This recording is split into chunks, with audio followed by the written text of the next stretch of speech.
Est-ce qu'il y a des gens comme moi qui apprécient les cornichons de McDo?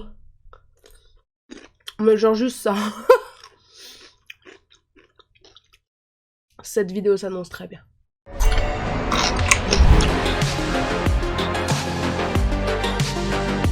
Avant de commencer cette vidéo, n'hésitez pas à mettre en commentaire des idées de vidéos que vous voudriez voir sur ma chaîne. Voilà, je vous laisse libre cours à votre imagination. Commentez ce que vous voulez voir sur ma chaîne, que ce soit review manga, vlog, défis, n'importe quoi, avec des gens, je sais pas. Je vous laisse libre cours à votre imagination, je trierai tout ça, et peut-être qu'une de vos idées sera dans la prochaine vidéo YouTube. Enfin, pas tout de suite, mais sera dans les prochaines vidéos YouTube. Voilà. Hello les Nakama, bienvenue dans cette FAQ sans tabou partie 2, vous l'aviez demandé, et pas forcément moi, mais je me suis dit, on a passé les 70 000 sur YouTube, reste plus que 30 000, donc il était temps qu'on refasse une FAQ sans tabou, sachant qu'en plus, on a atteint les 70 000 sur YouTube, et elle a atteint les 100 000 vues, la fameuse FAQ sans tabou, donc je m'étais dit, bon, est-ce qu'il serait pas temps de repartir dans la sauce, dans le sel, dans les problèmes, parce que c'est ça que vous aimez de toute façon. J'avais bien évidemment posé la question sur Instagram comme d'habitude et j'ai sélectionné pas mal de questions. Et évidemment celles qui revenaient le plus souvent en grand nombre, je ne pouvais pas les zapper. Donc voilà, bah c'est parti. J'espère que vous êtes prêts parce que moi, pas du tout.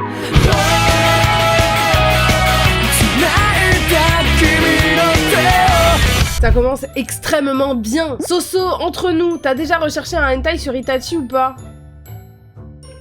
Eh ben, je vais peut-être vous décevoir, mais pas du tout. J'ai jamais regardé de hentai ou recherché de hentai sur Itachi, tout simplement parce que déjà, j'avais déjà vu que la plupart des hentai qui avaient été faits sur les trucs Naruto, c'était hyper mal fait, c'était vraiment grossier, genre ça m'intéresse pas du tout. Je préfère les vrais hentai avec des vraies histoires, tu vois, des trucs un peu romantiques et tout, machin.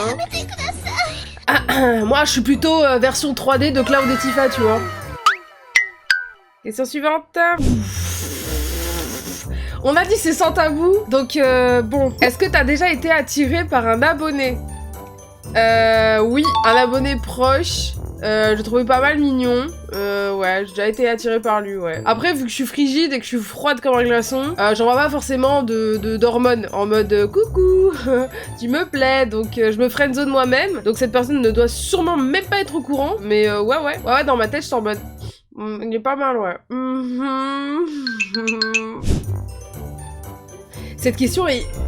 en vrai, cette question elle peut être cool, parce que ça peut vous sensibiliser, mais on a dit sans tabou, donc let's go. Quelle a été ta réaction à tes premières règles? PS que du love. Alors je t'avoue, il n'y avait pas que du love, quoique, attendez, non en vrai, cette histoire est assez rocambolesque. Oh mon dieu, les gens qui parlent en français, ils ont tellement de charisme. En vrai, c'est une bonne question parce que faut savoir que moi, j'ai eu mes règles très tard. Je les ai eues à 15 ans. C'est-à-dire que moi, toutes mes copines les avaient et j'ai cru que j'allais jamais avoir mes règles. Sachez bien que j'ai même demandé à ma mère d'envoyer un SMS au journal de la santé qui passait entre midi et 2 sur la 5 pour qu'il réponde à la question: est-ce que je suis normale? Est-ce que je suis stérile ou pas? Parce que à 15 ans, j'ai toujours pas mes règles. J'étais en stress total. Je rêvais d'avoir mes règles, d'être comme les autres filles et de me dire je suis enfin une femme. Bon, puis un jour, elles sont arrivées et du coup, alors faut savoir que la réaction ça a été: maman, ça y est, j'ai mes règles. Genre j'ai couru vers elle, j'étais hyper contente et tout. Et maintenant je regrette à mort. Après je sais c'est ce qui te permet de donner la vie. Mais vu les règles hardcore que j'ai, no thanks, no. That's alright. It's gonna be fine. Fuck you, old bitch. Non, vraiment, j'ai une réaction totalement innocente par rapport à ça. Et je pense qu'on est vraiment pas au courant de ce qui se passe là-dedans. Et que si je les ai à 15 ans, c'est pas grave. Vaut mieux tard que jamais. Je pense que je stressais tellement que elles sont peut-être arrivées à un moment où j'y pensais plus. Ouais, j'ai un peu lâché l'affaire. Et elles sont arrivées comme ça, quoi. Voilà la petite histoire. On rentre vraiment dans l'intimité par ici. Ah, c'est le moment de me foutre dans la sauce. Naze. Si tu devais supprimer un animé entre Naruto, Dragon Ball et One Piece, sinon continue ce que tu fais. Vous imaginez bien que jamais de la vie je supprime Naruto, qui est pour moi le meilleur animé fleuve vraiment de tous les temps. Y a pas à tortiller du cul pour chier droit. Vraiment incroyable. Je pourrais jamais le supprimer, c'est mon manga préféré, c'est mon œuvre préférée. Donc c'est non. Maintenant ça se joue entre Dragon Ball et One Piece. En vrai, pour répondre à cette question, il va falloir que je me base moi-même sur ma propre expérience de visionnage, ou de revisionnage d'ailleurs. Je pense que je supprimerais One Piece. What? N'allez pas croire que, comme d'habitude, je n'aime pas One Piece ou je sais pas quoi, pas du tout. Je préfère me dire que je vais lire la fin de One Piece plutôt que la regarder, parce que les lenteurs dans l'anime me cassent les pieds. C'est vrai que Wano est très beau, mais l'arc Wano n'est pas mon préféré, et si on doit prendre quand même les 900 épisodes, enfin les 900 avant Wano, c'est quand même pas, je suis désolée, mais le top de l'animation. C'est pas possible. À un moment, je me suis retapé les épisodes à Dressrosa, j'étais en mode, waouh, j'ai du mal. Là, j'ai du mal. C'est long, c'est compliqué. J'ai du mal avec l'animation, alors que Dragon Ball, je peux me retaper n'importe quel épisode. Alors que même si c'est vintage, en plus, sachez bien que j'ai regardé Dragon Ball, j'avais 20 ans. J'avais regardé vite fait quand j'étais petite, mais j'avais pas suivi, donc je me suis tout retapé. Dragon Ball Z, je me suis tout retapé à 20 ans. Et j'ai méga kiffé. Et malgré le fait que ce soit vieux, les OST, tout, il y a un truc, le rythme, moi, pour moi, il y a aucun problème. Genre, je m'en fous que ce soit vieillot au niveau de l'image. Le rythme, les OST, l'histoire, tout, je pourrais regarder ça au calme. Donc je garde Dragon Ball et Naruto et j'enlève l'anime One Piece. Sorry, ce sont mes arguments. Calmez-vous, ça va bien se passer. Tu portes des lunettes pour le style ou tu vois pas le bout de ton nez? Encore quelqu'un qui n'est pas trop au courant du fameux 16/9ème. Vous savez, quand je suis en live et que je fais ça, là. Donc non, je porte des lunettes pour de vrai. Je suis astigmate et myope. Donc myope, je ne vois pas de loin. Le pire vraiment dans mon truc, c'est le fait d'être astigmate. Alors astigmate, c'est quoi? C'est le fait de mal distinguer les traits. Pour vous expliquer, pour la faire court, un B, un O, un D, un F, un E... c'est la même chose. Voilà. C'est parce que c'est aussi compliqué pour moi de lire le chat si j'ai pas mes lunettes. Et en plus, ça me donne des migraines ophtalmiques de l'enfer sa mère la chienne. Donc voilà, je ne porte vraiment pas des lunettes pour le ST1.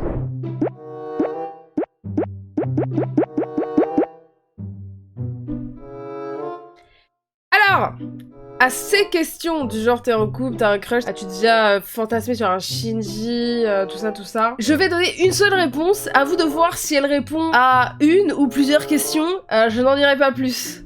Je lance les pronostics. Ouais.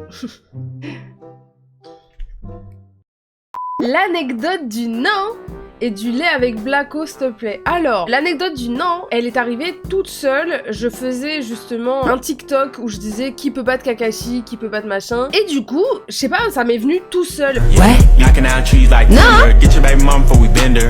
Il faut savoir que j'ai beaucoup d'expressions de visage et même au niveau de la façon de parler, j'ai beaucoup de façons de dire des ouais, des non, des mais, n'importe quoi. Donc du coup, en fait, ça coulait de source quand j'ai fait mon non. Parce que ça m'est déjà arrivé, je crois, il y a longtemps, ou même dans ma façon de dire des non, genre des trucs comme ça un peu dédaigneux. Et du coup, il y a eu le non, et c'est resté, et il y a eu tout de suite des commentaires en mode oh, j'aime trop ton non. Et ça a été pareil pour le ouais, genre c'est venu tout de suite. Donc je l'ai gardé, et c'est devenu un tic d'ailleurs de langage, genre je le garde de temps en temps. Et l'anecdote du lait avec Blacko, alors elle est très cool parce que un soir, il était genre 2h du mat, on était en live avec Blacko sur TikTok, et on était sur son live, il y avait 15 personnes qui regardaient le live, et là, je sais plus pourquoi, il y a un abonné lambda, je pourrais pas te dire c'est qui s'est ramené, qui a dit Soso, si elle avait un souffle dans Demon Slayer, ce serait le souffle du lait. Genre, j'étais là en mode...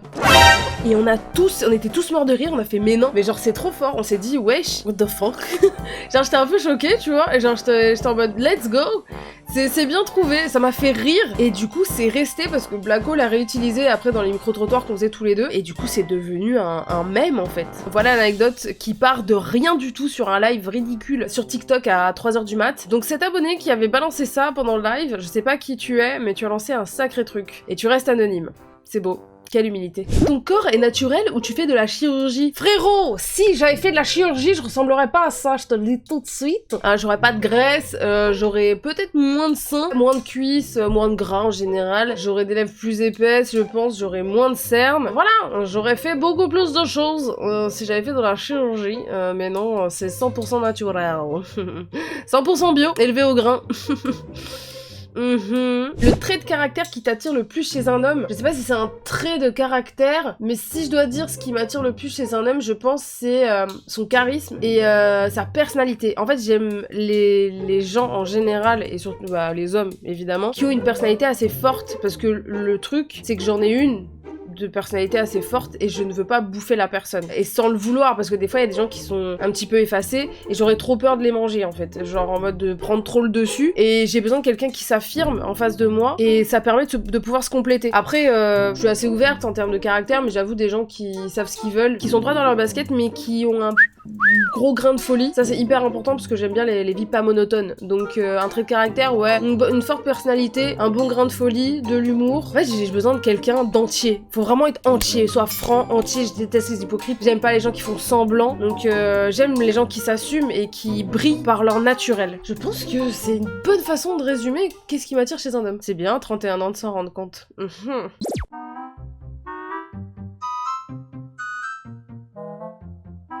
Non.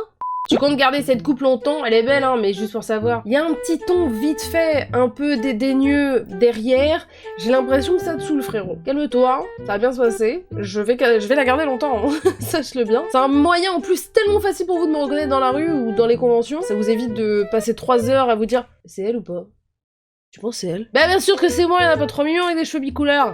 Voilà, la prochaine couleur de cheveux, laissez mes cheveux tranquilles. Dans tous les cas, sachez bien que ça ne changera jamais. Le côté noir et le côté couleur, ça ne changera pas, laissez-moi tranquille. J'ai pas fait tout ça pour rien. Alors sachez que là en plus là, bon, la couleur, on avait fait les racines, mais il faut faire un deuxième passage. Donc ce sera fait la semaine prochaine, voilà. Ne vous inquiétez pas. Après, je peux lancer des sondages, vous pouvez répondre en commentaire quelle couleur vous verriez bien de ce côté-là. Me dites pas bleu, c'est impossible. Parce qu'il faut avoir les cheveux blancs en dessous, et si je fais du bleu, là ça va finir vert. Parce que jaune et bleu ça donne vert, voilà. Mais vous pouvez tenter d'autres couleurs. J'avais pensé un petit moment à du orange pétant, un peu à la Lilou Dallas multipass. Donc je sais pas, je vous laisse à vos pronostics sur ma couleur de cheveux, mais ça veut pas dire que je vais la faire. Doucement. Ou alors, il faudrait qu'on atteigne les 5000 j'aime sur la vidéo gage pour pouvoir lancer une deuxième vidéo gage. Et peut-être que du coup, ça fera partie des défis. Voilà. Quoi? Alors, soit c'est une sorcière qui est en train de me dire que je suis enceinte, ce qui m'étonnerait fortement, soit j'ai pris du poids, et là, ça m'inquiète un petit peu. Je suis très fatiguée de ça. Qu'est-ce qui vous prend? Ça va pas bien? Qu'est-ce qui se passe dans votre vie? Je le savais. L'ancienne FAQ, c'était quoi ta taille de soutif? Cette fois-ci, on passe un level au-dessus. Allez vous faire foutre avec vos trucs, là. Oh, je dois mesurer. Vous avez un problème avec les mesurements. Les mesurages. Je sais pas si vous avez l'habitude de mesurer votre tub, mais nous, on n'a pas forcément l'habitude de mesurer la taille de nibar. Mais vu que c'est la question, je vais chercher un mètre et on va mesurer ça ensemble. Je la sens mal. Je la sens très mal.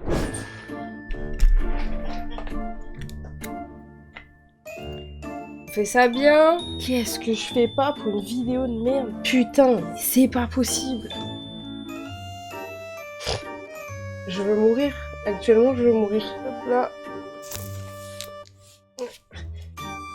Je sais pas comment l'enlever. Ah! Écoutez, je laisse mon doigt dessus. Je vous montre à la caméra. Je vous jure, j'ai pas fait exprès. S'il vous plaît, je vous jure que j'ai pas fait exprès.